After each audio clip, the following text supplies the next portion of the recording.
When I first heard that you were putting this movie together, I had the thought, this isn't going to be out for quite a while. It'll take a long time to get this together. I was stunned by how quickly you were able to turn Zero Dark 30 around. It's an incredibly complicated story, and the logistics alone must be very daunting. And how quickly did you make this film? Well, we actually started shooting not even a year from now. It's February 29th, so It hasn't even been a year.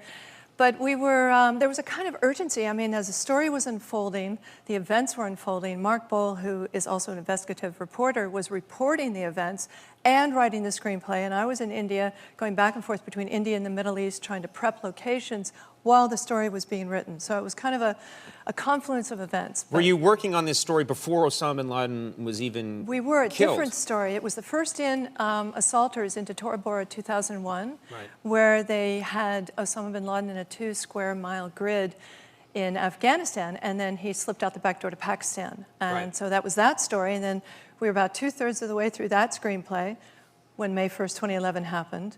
And my first thought was, oh, well, now we have a last act.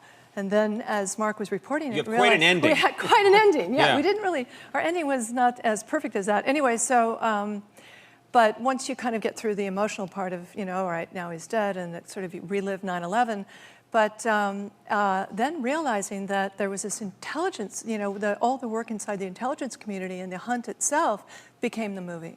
Now, were you at all worried that you're turning this story around quickly? Obviously, the quality did not suffer in any way, but were you worried at the time we're getting this out too quickly? You know, I think that would have been a little bit paralyzing. I didn't worry about that. What was exciting to me was the urgency and the kind of timeliness of it, and the fact that we could be part of a conversation of events that were unfolding. And so it was really like using a movie as almost a way to report events, even though I know it's 10 years compressed into 2.5 hours.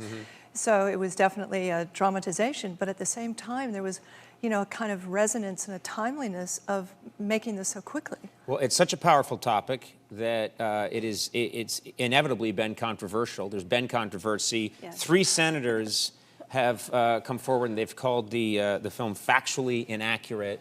And they wrote a letter. They asked Sony to admit that the film isn't real in every single aspect, which is itself causing a lot of controversy.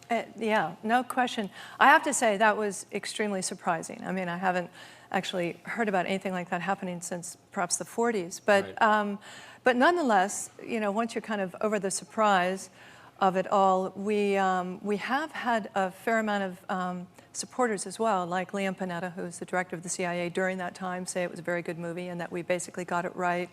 And Senator Dodd, Chris Dodd, who's head of the MPAA, and Congresswoman Jane Harman, and all of whom have been real supporters of the movie, as well as General McChrystal, and some incredible journalists like David Ignatius, Mark Bowden, who wrote a phenomenal book called The Finish, which is about the detainee program, which is what was the substance of the controversy, and Roger Cohen in the New York Times just day before yesterday. So it has been, you know, we have had a fair amount of champions, and we have had some detractors. And we were talking backstage. It's amazing. The film Lincoln has had controversy. You've had people coming forward and saying, well, no, we feel Connecticut's being misrepresented in how they voted on the amendment. And you think it's been, you know, 150 years practically, and that's getting people angry. So you'd think that it's inevitable that there's going to be controversy. Well, I also think that it's accurate in the way a movie can be accurate. You know, it's not a documentary, and so it can. I mean, it's 10 years